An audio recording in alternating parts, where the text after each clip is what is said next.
तमाम जानकारी देने के लिए।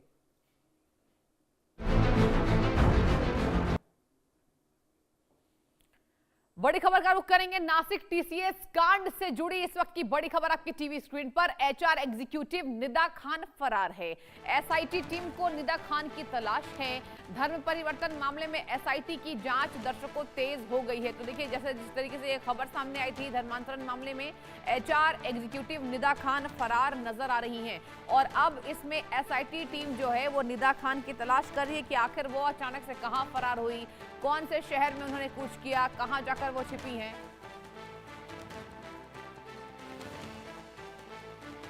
और देखिए, देश की बड़ी आईटी कंपनियों में शुमार टीसीएस यानी कि टाटा कंसल्टेंसी सर्विसेज का नासिक ब्रांच बीते कुछ दिनों से सुर्खियों में है।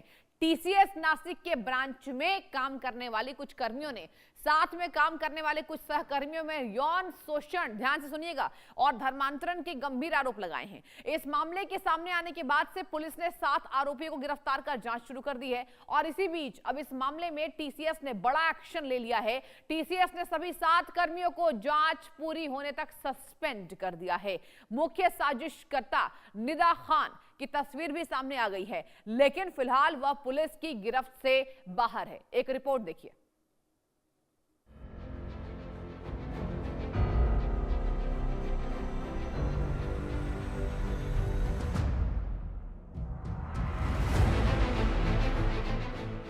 देश की दिग्गज आईटी कंपनी में बड़ी साजिश, कर्मचारियों पर धर्मांतरण के लिए दबाव बनाया। मुख्य साजिशकर्ता निदा खान की तस्वीर आई सामने। देश की दिग्गज आईटी कंपनी टीसीएस नासिक में धर्मांतरण की साजिश का मामला सामने आया है। आरोप है कि टीसीएस के ऑफिस में कुछ कर्मचारियों पर धर्मांतरण के लिए दबाव बनाया गया। अब इस मामले में फरार महिला और मुख्य साजिशकर्ता निदा खान की तस्वीर सामने आई है।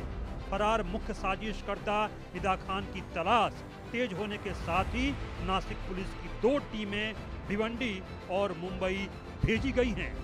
साथ ही 5 आरोपियों आसिफ अंसारी, शफी शेख, शाहरुख कुरैशी, रजा मेमन और तौसीफ अत्तार को न्यायिक हिरासत में भेज दिया गया है, जबकि ऑपरेशंस मैनेजर अश्विनी चैनानी को पुलिस हिरासत में भेजा गया है। जांचकर्ता मुख्य साजिशकर्ता निदा खान के डिजिटल फुटप्रिंट और वित्तीय लेनदेन की जांच कर रहे हैं ताकि यह पता लगाया जा सके कि धर्मांतरण प्रयासों के पीछे बाहरी प्रभाव या वित्तीय सहायता थी या नहीं।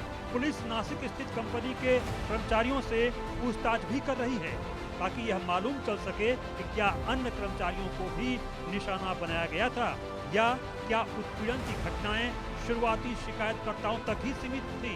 अधिकारी कंपनी परिसर और नासिक के आसपास के इलाकों से सीसीटीवी फुटेज की समीक्षा कर रहे हैं ताकि आरोपियों की गिरफ्तारी से पहले की गतिविधियों का पता लगाया जा सके। जांच का दायरा बढ़ाकर कंपनी की आंतरिक भर्ती और पदोन्नति प्रक्रियाओं का विश्लेषण भी किया जा रहा है। यह पता लगाने की कोशिश की जा रही है कि पेशेवर उन्नति या कार्यस्थल पर भेदभाव में क्या कोई भूमिका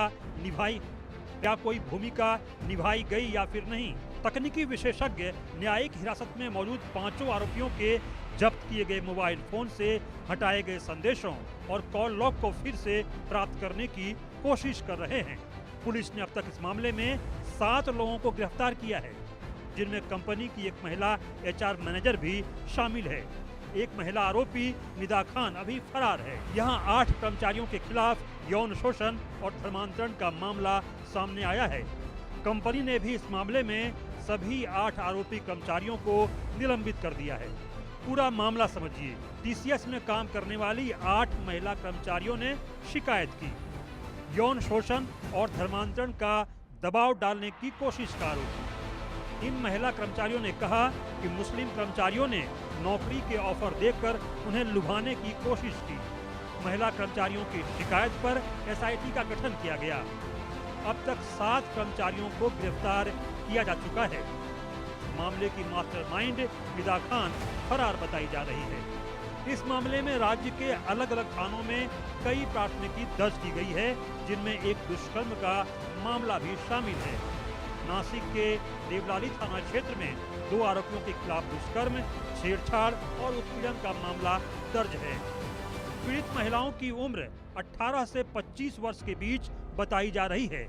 इनका आरोप है कि उनके पहनावे और शारीरिक बनावट पर आपत्तिजनक टिप्पणियां की गई और उनकी धार्मिक भावनाओं को ठेस पहुंचाने वाली बातें कही गई।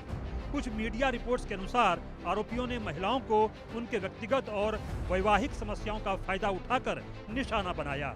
यह उत्पीड़न पिछले 2 से 3 वर्षों से जारी था। पीड़ितों का कहना है कि उन्होंने पहले कंपनी के एचआर डिपार्टमेंट से शिकायत भी की थी, लेकिन कोई ठोस कार्रवाई नहीं हुई। मामले में एक पुरुष कर्मचारी ने आरोप लगाया है कि उस पर धार्मिक परिवर्तन के लिए दबाव डाला गया, उसे विशेष धार्मिक क्रियाएं करने और मांसाहार खाने के लिए मजबूर किया गया। वहीं टाटा सन्स के चेयरमैन एन चंद्रशेखरन ने सोमवार को समूह की आईटी कंपनी टीसीएस के नासिक कार्यालय से जुड़े आरोपों को बेहद गंभीर और पीड़ादायक बताते हुए कहा, एक वरिष्ठ अधिकारी की अगुवाई में मामले की जांच की जा रही है। चंद्रशेखरन ने एक बयान में कहा कि टीसीएस की नासिक शाखा से सामने आए आरोप बेहद चिंताजनक हैं और तथ्यों का पता लगाने और घटना के जिम्मेदार लोगों की पहचान के लिए कंपनी की चीफ ऑपरेटिंग ऑफिसर आरती सुब्रमण्यन के नेतृत्व में विस्तृत जांच भी कराई जा रही है। टाटा सन्स के चेयरमैन ने कहा कि घटना को बहुत गंभीरता से लिया जा रहा है और आरोपी कर्मचारियों के खिलाफ कार्रवाई शुरू कर दी गई है। कंपनी जांच में संबंधित एजेंसियों के साथ पूरा सहयोग कर रही है। कंपनी की ओर से यह भी कहा गया कि टाटा ग्रुप किसी भी तरह के गलत व्यवहार या दबाव की नीति को बिल्कुल बर्दाश्त नहीं करता। इस घटना के बाद कंपनी अपनी प्रोसेस की भी समीक्षा करेगी। जहां जरूरत होगी वहां सुधार किए जाएंगे और उन्हें सख्ती से लागू किया जाएगा। इस मामले ने राजनीतिक रूप भी ले लिया है। बीजेपी ने इसे कॉरपोरेट जिहाद का मामला बताया है। बीजेपी नेता बंदी संजय कुमार ने इसे गंभीर बताते हुए आईटी कंपनियों में सुरक्षा व्यवस्था मजबूत करने की मांग की। महाराष्ट्र सरकार में मंत्री गिरीश महाजन ने आरोप लगाया कि कुछ कर्मचारियों ने नौकरी और अच्छे वेतन का लालच देकर महिलाओं को फंसाया और उन्हें धार्मिक रीति रिवाज अपनाने के लिए मजबूर किया। वहीं प्रियंका चतुर्वेदी ने कंपनी की प्रतिक्रिया को अपर्याप्त और निराशाजनक बताते हुए कार्यस्थल पर महिलाओं की सुरक्षा को लेकर गंभीर सवाल खड़े किए हैं। फिलहाल पुलिस पूरे मामले की गहन जांच कर रही है और जैसे जैसे नए साक्ष्य सामने आएंगे स्थिति और ज्यादा स्पष्ट होगी। Bureau report, India news.